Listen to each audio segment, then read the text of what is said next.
कापासेड़ा के एक MCD school में इस वक्त हमारी मौजूदगी है। दिल्ली बीजेपी अध्यक्ष वीरेंद्र सचदेवा यहाँ पर पहुँचे हुए हैं। सर, क्या देखा आपने जब इस निरीक्षण पे आप आए हैं? देश की राजधानी में अगर बच्चे इस तरह से पढ़ रहे हैं तो ये दुर्भाग्यपूर्ण है। दिल्ली की आम आदमी पार्टी की सरकार शिक्षा में क्रांति का दावा करती है और दिल्ली को यूरोप से मैच करने की बात करती है। तो आके देखें यूरोप का मॉडल क्या है कि एक कमरे में 2 क्लासेस चल रही हैं, बच्चे ज़मीन पर बैठे हैं, बच्चों के लिए बैठने के लिए डेस्क नहीं है और एक ही टीचर है जो दोनों क्लासेस अटेंड करवा रहे हैं। आप कह रहे हैं ये 2 क्लासेस हैं? ये एक क्लासेस ये है और एक क्लासेस ये, और अभी ये स्थिति है कि ये 50% अटेंडेंस है। अभी पूरे बच्चे नहीं हैं। अगर मान लीजिए पूरे बच्चे आ जाएँ तो हम बैठ ही नहीं सकते हैं। तो अगर अपने बच्चों को दिल्ली के जो नौनिहाल अगर इस तरह से वो पढ़ रहे हैं तो आप समझ लीजिए दिल्ली की स्थिति क्या है। ये शिक्षा क्रांति की बात करते हैं, इन्होंने शिक्षा के नाम पे शराब का व्यापार किया है और आज ये छोटे छोटे बच्चे भेड़ बकरी की तरह यहाँ पढ़ने के लिए भेजती हैं।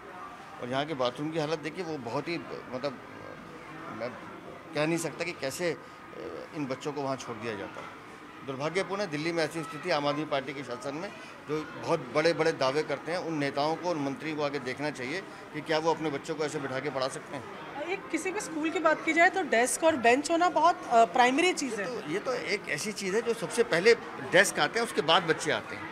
यहाँ बच्चे आ गए हैं लेकिन डेस्क नहीं। मतलब आप क्या क्या एटमॉस्फेयर दे रहे हैं पढ़ाई का, हमें समझ में नहीं आता। इस तरह से थोड़ी ना होता कि बच्चों को ज़मीन पर छोड़ दिया। और ये अभी जो मुझे बताया कि 50% अटेंडेंस है। अगर स्ट्रेंथ पूरी आ जाए तो इस कमरे में कितना माहौल घुटेगा, बच्चे कैसे बैठेंगे, आप सोच भी नहीं सकते हैं।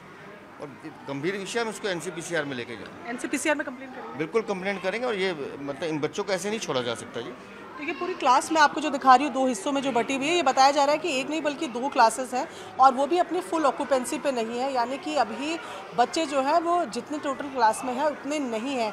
ऐसे में जब ये बच्चे पूरे आ जाते होंगे और 2 क्लासेस एक साथ एक कमरे में चल रही है, एक क्लास 1C जो दिख रही है, जिसको फिलहाल तस्वीर हम आपको दिखा रहे हैं, उसका एक बोर्ड इस तरफ लगा हुआ है जहाँ पर कुछ पढ़ाया गया है और दूसरी तरफ क्लास 1 भी है। एक ही हॉल में 2 क्लासेस में बच्चों को फिलहाल यहाँ पर पढ़ाया जा रहा है। और ऐसे में सबसे पहला सवाल ये कि जब बात स्कूल की होती है, क्लास की होती है, तो सबसे पहले डेस्क और बेंच ही दिमाग में आते हैं। और ऐसे में बिल्कुल मूलभूत ये चीज़ कि बच्चों को यहाँ पर दरी में बैठकर पढ़ाई करनी पड़ रही है, वो भी राजधानी दिल्ली में, अपने आप में कई सवाल खड़े करती है।